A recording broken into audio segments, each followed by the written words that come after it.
Marun Semahe, sahabat tualage renungan harian keluarga Gemis yang dikasihi oleh Tuhan Yesus Kristus. Bacaan Alkitab di hari ini diambil dari kitab Kejadian pasal 9 ayat 12 sampai 17. Sebelum kita membaca serta merenungkan sabda Tuhan ini, mari kita berdoa. Bapa Surgawi, kami bersyukur untuk semua kebaikan yang Tuhan buat dalam hidup kami sampai hari ini. Saatnya kami akan membaca dan merenungkan sabda-Mu. Tuntun kami dengan Roh-Mu yang kudus agar setiap perkataan firman-Mu yang kami dengarkan akan menuntun kami hidup seturut dengan kehendak-Mu. Amin. Demikianlah bunyi firman Tuhan. Dan Allah berfirman, "Inilah tanda perjanjian yang kuadakan antara aku dan kamu, serta segala makhluk yang hidup, yang bersama-sama dengan kamu turun-temurun untuk selama-lamanya. Busurku kutaruh di awan, supaya itu menjadi tanda perjanjian antara aku dan bumi. Apabila kemudian kudatangkan awan di atas bumi, dan busur itu tampak di awan, maka aku akan mengingat perjanjianku yang telah ada antara aku dan kamu, serta segala makhluk yang hidup, segala yang bernyawa, sehingga segenap air tidak lagi menjadi air bah untuk memusnahkan segala yang hidup. Jika busur itu ada di awan, maka aku akan melihatnya, sehingga aku mengingat perjanjianku yang kekal antara Allah dan segala makhluk yang hidup, segala makhluk yang ada di bumi."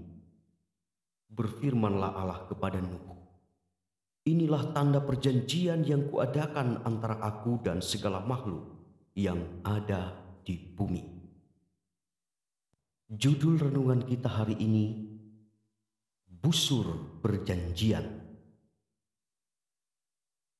Saudara, busur yang melengkung pertanda sasaran telah ditentukan dan anak panah siap diluncurkan untuk melumpuhkan musuh. Demikianlah jika busur panah telah melengkung, pertanda perang segera dimulai. Tidak demikian dengan busur perjanjian yang dibuat Tuhan dengan Nuh sekeluarga. Busur yang melengkung di langit bukanlah pertanda perang dimulai, melainkan waktunya gencatan senjata. Perang telah usai, penghukuman Allah kepada manusia berakhir, dan saatnya perjanjian damai dibuat. Adapun isi perjanjian damai itu adalah, apabila kemudian kudatangkan awan di atas bumi, dan busur itu tampak di awan, maka aku akan mengingat perjanjianku yang telah ada antara aku dan kamu, serta segala makhluk yang hidup, segala yang bernyawa, sehingga segenap air tidak lagi menjadi air bah untuk memusnahkan segala yang hidup. Saudara, kita menyebut busur perjanjian itu adalah pelangi kasih Allah. Pelangi dengan aneka warnanya melengkung, sangat indah dipandang mata. Namun jauh lebih indah kasih Allah kepada kita manusia dan seisi alam ini. Ketika keluarga Nuh dipilih Allah untuk menjadi saluran kasih dan rencananya bagi kelangsungan hidup manusia yang berkali-kali gagal dalam menjaga perjanjian dengan Allah sejak di Taman Eden. Allah menghukum manusia dengan air bah yang dahsyat. Tapi tak selamanya Allah murka. Allah memberi kesempatan kedua bagi yang mau bertobat dan rindu hidupnya dipulihkan. Kisah ini mengingatkan kita orang-orang yang percaya bahwa tidak selamanya Tuhan murka. Akan ada kesempatan kedua yang diberikan bagi kita untuk memperbaiki sesuatu yang rusak dan memulai lagi kehidupan yang baru.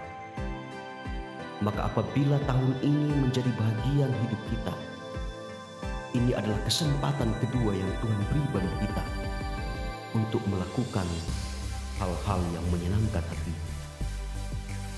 Perbaiki bagian hidup kita yang rusak. Jalin lagi hubungan baik dengan Tuhan. Tatap kehidupan ke depan dengan penuh pengharapan. Busur perjanjian Tuhan telah dibuat, pelambang kasih-Nya yang besar. Saatnya kita mengisi hidup ini dengan melakukan karya terbaik yang memuliakan nama-Nya. Amin. Kita berdoa. Terpujilah Engkau Allah yang mengasihi kami anak-anak-Mu dengan kasih yang tak berkesudahan. Kiranya kami dapat mengisi hari-hari kehidupan yang diliputi dengan anugerah-Mu ini dengan melakukan hal-hal yang baik yang mempermuliakan nama-Mu.